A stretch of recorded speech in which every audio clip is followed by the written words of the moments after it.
perkataan yang awak tak mahir ataupun baru pertama kali dengar di sini? Cuba tengok dulu.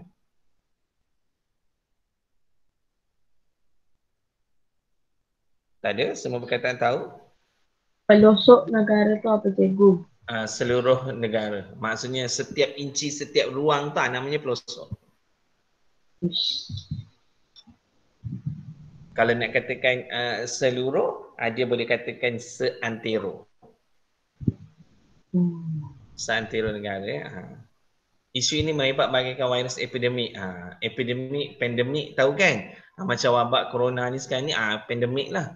Virus pandemik yang semakin hari semakin membimbangkan dan mendapat perhatian banyak pihak. Jadi maksudnya isu itu ialah isu yang terlalu besar. Macam boleh membuatkan kebimbangan bagi semua sudut manusia. Macam tu. Okey. Okay, kemudian ni contoh perenggan isi. Yang ini boleh dilihat maksudnya contoh isinya dah diberikan dalam karangan berpandu. Jadi bila karangan berpandu isi tu dah diberikan, awak boleh membuat dalam bentuk perenggan isi, perenggan contoh dan perenggan ayat isi, ayat contoh, ayat penegasan, semua jelas. Jadi satu perenggan awak punya karangan berpandu awak tidaklah terlalu rigid, maksudnya terlalu detail. Maksudnya sampai pada maksud saja juga sebab awak dalam karangan berpandu awak hanya diberikan satu perenggan 8 minit saja. Okey. Ini contoh. Okey. Ini penutup. Penutup saya dah bagi dah. Ada masalah yang pernah saya tengok, ada pelajar tu dia menggunakan perkataan natijah. Okey, perkataan natijah tu dia tukar dekat kesimpulan. Jadi kalau perkataan natijah tu dia letakkan kat kesimpulan, jadi masalah kan? Sebab perkataan natijah tu maksudnya kesan. Jadi nak tahu di situ, kita letakkan di sini. Di tengah-tengah, maksudnya dia merujuk kepada kesan kepada manusia apabila perkara itu selesai. Jadi yang ini ringkas tau, pendek. Jadi kita tengok kat situ. Jadi ni wawasan berdana 2020 dah berlaku dah wawasan. Dia kita tukar kepada wawasan kemakmuran bersama 30. Okey. Okey, ni contoh. Bagus lagi. Okey, kita tengok soalan. Okey, isu vandalisme semakin meleluasa di sekolah. Di mana? Di sekolah. Di sekolah. Siapa ada di sekolah? Murid dan guru. Okey, kalau kita tengok diri kita, kitalah murid. Lepas tu ada cikgu. Lepas tu di samping murid dengan murid tu kita anggap apa? Kawan. Yes, pengaruh rakan sebaya, kawan. Okey, murid ada sendiri, ada rakan sebaya, ada guru, ada pentadbir sekolah, okey, ada pengawas sekolah. Jadi benda-benda tu nampak. Okey, isu vandalisme adalah satu isu yang mungkin berlaku di sekolah yang sangat jelas. Kalau kat luar tu buat, lepas tu tak tahu siapa yang buat. Betul? Betul. Okey. Apakah langkah yang boleh diambil oleh pihak sekolah untuk menanganinya? Jadi kalau kita tengok di situ, apakah langkah yang boleh diambil oleh pihak sekolah? Jadi kalau di sini kita nampak, jadi dah bagi tahu dah langkah yang boleh diambil oleh pihak sekolah. Dia tak cakap langkah yang boleh diambil oleh awak. Okey, jangan pula tiba-tiba awak cakap isi pertama ni awak cakapkan okey, seseorang murid perlulah mempunyai kepribadian yang tinggi, mendekatkan diri dengan Tuhan supaya tidak melakukan vandalisme. Kesedaran civic yang tinggi. Itu bukan murid. Soalan ni minta pihak sekolah. Jadi perincian dia ialah kehendak soalan ni kena jelas. Kalau kita langkah sebab punca betul. Tapi bila dia merujuk kepada dimensi, ini namanya dimensi. Ingat ya anak-anak, dimensi tu ialah diri sendiri, dimensi sekolah, dimensi masyarakat, dimensi media massa, dimensi pihak kerajaan dan juga ahli keluarga. Jadi kena tahu benda tu Okey, ni contoh pendahuluan yang awak boleh hafal dengan sebaik-baiknya. Dengan seeloknya. Ni kalau disalin tu jadi panjang lah. Dia boleh tengoklah macam mana caranya.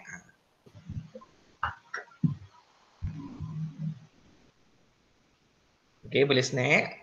Dah, bagus. Bagus.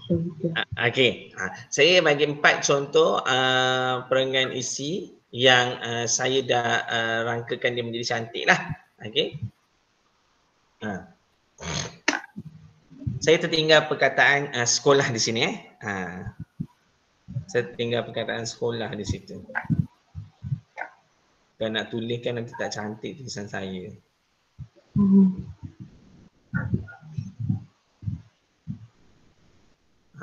Situ saya tinggal perkataan sekolah.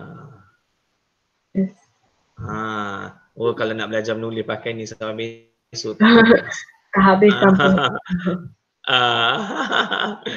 Okey. Itulah sekolah. Perkataan sekolah saya tinggal kat situ. Dia boleh tengoklah. Okey. Jadi langkah dominan. Okey, cuba tengok baik-baik. Langkah dominan yang perlu diambil oleh pihak sekolah dalam menangani masalah vandalisme ini ialah isi pertama. Okey, hal ini dikatakan demikian kerana huraian. Huraian itu mesti diikuti dengan 5W1H, dihuraikan secara jelas dan terperinci. Maksudnya dia akan jadi panjang. Maksudnya di sini karangan awak perlu mempunyai pemerangganan yang seimbang. Maknanya kalau pendahuluan dan penutup awak panjang tu, cuba untuk seimbangkan perangai isi juga panjang begitu. Okey, jadi maksudnya beberapa ayat ni saya dah bantu. Ayat yang selebihnya awak bantu dari awak sendiri. Okey, saya sediakan perkataan-perkataan yang sesuai yang memenuhi perkataan langkah. Sebab kebiasaannya saya tengok dalam soalan-soalan karangan dia biasa suka bagi langkah. Jadi saya tertarik untuk mencari perkataan langkah. Jadi kalau dia perkataan punca, nanti awak tukar sendirilah. Boleh tengok dalam perangan kedua. Melihat daripada perspektif yang berbeza, okey, saya dah terus bagi contoh ayat yang matang. Saya tak bagi contoh ayat yang biasa. Kalau contoh ayat yang biasa, saya terus kepada selain itu, di samping itu. Jadi tak ada. Saya terus menggunakan melihat daripada perspektif yang berbeza, langkah yang perlu diambil oleh pihak sekolah dalam mengekang tindakan negatif ini. Cuba tengok dalam mengekang tindakan negatif ini. Perangan pertama tadi, isi yang pertama tadi, dalam menangani masalah vandalisme ini. Ini dalam mengekang masalah tindakan negatif ini. Yang tiga pun dalam mengatasi masalah ini. Jadi 1, 2, 3, 4. Saya dah carikan perkataan yang berbeza dan luar biasa supaya awak punya karangan itu menunjukkan perluasan kata yang sangat baik. Okey, bukan perkataan itu saja. Dari segi perkataan huraian pun saya tukarkan. Dari perkataan permulaan ayat contoh pun saya tukarkan. Perkataan untuk ayat penegasan pun saya tukarkan. Kalau nak masukkan peribahasa pun ayat yang berbeza juga saya dah buat dekat permulaan. Jadi kalau boleh mula hafal lah Okey, ni untuk yang kedua. Dah snap dah? Hello? Dah. Dah, bagus. Okey. Ini isi yang ketiga. Ambil.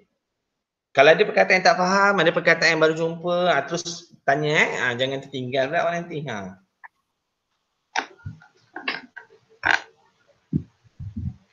Jadi bermakna kenapa saya buat macam ni? Jadi bila awak dah biasa dengan yang macam ni, jadi bila pemeriksa, dia akan cari perkataan-perkataan yang menunjukkan ayat itu. Ayat ini tidak statik Awak boleh mula dengan contoh. Contohlah, jika kita telusuri daripada pandangan yang lain, cara lebih efektif yang boleh diambil oleh pihak sekolah dalam mengatasi masalah ini ialah isi yang ketiga. Lepas tu tamsilnya, awak boleh mula dengan contoh dulu.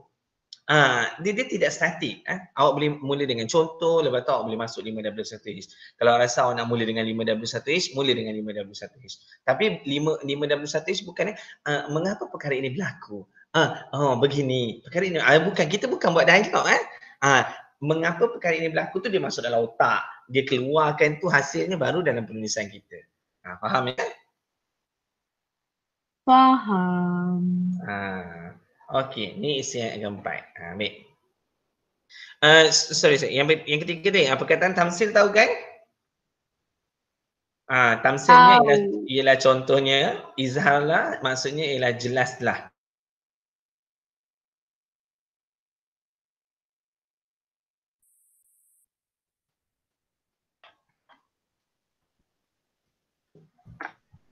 Ambil. Dah.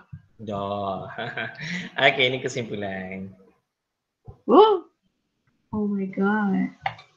Wawasan kemakmuran bersama kan? Cikgu letak wawasan bersama pula. Wawasan kemakmuran bersama. Cikgu tinggal kat sini. Ajar cikgu. Yelah banyak sangat type lah. Benar. Okey, wawasan kemakmuran bersama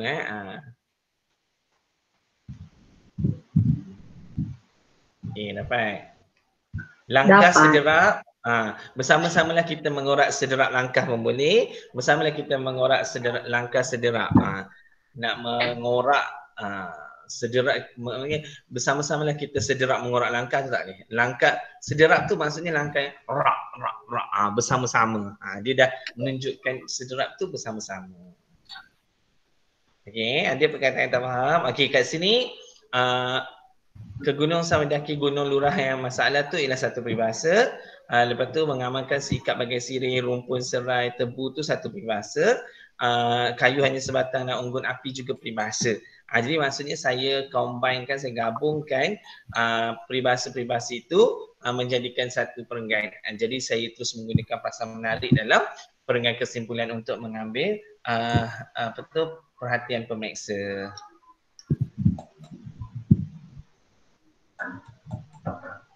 Okey, ada soalan? Tidak. Bagus. Okey.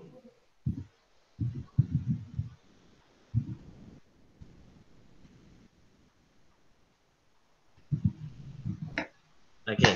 Okey. Ini andaikan kalau awak buat karangan berpandu tu nak guna 5W1H, awak buat buku awak bahagi ke tepi tu jadi senarai semak. Okey, jadi senarai semak terus boleh tandakan begitu. Okey, yang ni boleh snap juga Sebab selalu kalau saya bagi dekat whiteboard, paparkan dia jadi tak terang. Jadi bila saya guna kaedah yang macam ni nampak lebih terang. Okey, boleh snap lah. Okey. Okey, ini oh ya belum. Belum. Okey. Saya tengah fokus ni. Oi, fokus betul tu. Ya, cikgu, ya. Ya. Dah. Baru sudah. Dah. Okey. Yang ini kena snap. Kena snap dan kena hafal sebab yang ini ialah tiket kecemasan. Maksudnya bila pengawas peperiksaan tu dicakap, sebab kita kena faham pertama tadi saya cakap karangan dia mesti mempunyai wacana yang lengkap. Maknanya dia mesti kena ada pendahuluan, isi dan kesimpulan.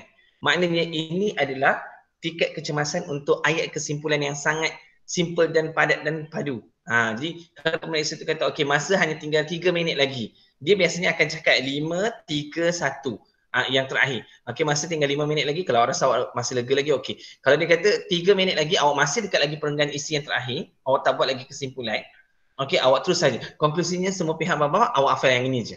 Jadi tiada masalah. Okey. Jadi yang suasana aman dan harmoni tu, ikutlah sesuaikanlah dengan tema. Janganlah main hentam macam ni kan. Yang masalah pula. Tapi saya selalu pesan, jika awak dah dapatkan teknik saya ni, maksudnya pendahuluan dan penutup tu kita dah hafal yang baik dan menarik dan cantik. Jadi kita perlu buat apa? Kita perlu sesuaikan. Okey, kita perlu sesuaikan. Jadi 40 minit selesai karangan berpandu. Kita nak buat karangan penuh, kita buat isi pendahuluan dulu. Lepas tu kita tinggalkan 5 muka surat, kita buat kesimpulan. Jadi nak tak nak perenggan kita dah tertutup secara tidak langsung. Jadi masa yang awak berbaki tu hanya tinggal untuk perenggan isi pertama, isi kedua, isi ketiga dan isi keempat. Kenapa tinggalkan 5 tempat kosong?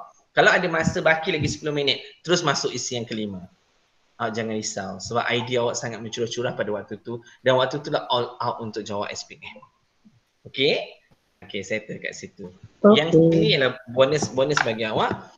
Saya pernah bagi tahu hari itu dalam kelas, perenggan pendahuluan kita boleh memperbagaikan pendahuluan kita dengan pelbagai versi.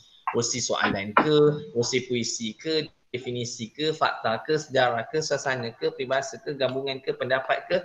Ada lagi satu yang ke-10 ialah dialog. Okey, dalam bentuk dialog. Jadi kita tengok di sini, yes, di sini kita ambil karangan warga emas. Okey, warga emas. Kelihatan seorang ibu tua di muka pintu menunggu kepulangan buah hati tersayang yang telah berhijrah ke kota. Kesepian ibu ini hanya bertemankan mutiara jernih di pipinya. ... 2 hingga 5 baris dan letak dot ketiga itu yang hujung tu untuk menunjukkan ada kesinambungan cerita yang kita tak tulis. Jangan pula wanita itu tinggal seorang-seorang kat rumah, tak ada baju, tak ada seluar, tak ada makan, tak ada minum, masa dah ramai, dah tak masuk lagi pendahuluan, tak boleh. Jadi maksudnya masuk pendahuluan. Suasana di atas izhar jelas menunjukkan kesedihan seorang ibu tua yang disisihkan ditinggal di kampung. Isu warga emas kian berkuasa dalam kalangan masyarakat kita. Okey, walaupun negara kita semakin maju, pembangunannya semakin rancak, Masukkanlah contoh pendahuluan tadi. Jadi karangan awak menjadi karangan yang luar biasa hebat. Okey. Sebab kita perlukan satu perenggan, satu muka surat untuk karangan penuh. Jadi inilah extra bonus bagi awak. Okey. Yang kedua ni puisi. Saya telah memilih Merdeka. saya telah memilih puisi Remaja Merdeka bergenomang dengan Najis Dada. Jadi kalaulah isu yang awak dapat tentang gejala buli ke, awak dapat tentang remaja ke, soalan yang berkaitan dengan remaja, automatik puisi ini boleh digunakan dalam pendahuluan karangan awak. Okey. Jadi awak kena tahulah ini maksudnya remaja tu tak bermoral, remaja tu tak ada masa depan, remaja itu dah dah terlalu terpengaruh dan sebagainya. Awak boleh adunkan karangan awak menjadi satu karangan yang baik. Okey. Ini ialah dialog berkaitan dengan kita semula. Okey, Mak Lima nak Ani buangkan botol-botol ini. Jangan Ani, Mak Lima nak hantarkan botol-botol ini ke kilang kita semula. Dialog di atas Izzah menunjukkan bahawa Mak Limah telah melakukan satu langkah mengamalkan produktiviti dalam kehidupan. Tingkatkan produktiviti, kurangkan pembaziran. Ialah satu konsep yang diamalkan dalam diri lapisan masyarakat yang tinggal di Alam Buana ini. Alam Buana ini dunia okey. Betul, masukkanlah walaupun negara kita semakin maju, masukkanlah ayat tentang kita semula. Selesai. Okey. Selesai kat situ. Okey, ada soalan? Tidak. Ada. Betul. Tak ada. Okey. Lepas tu kita tengok di sini. Okey. Habis kat situ. Kejap. Stop recording.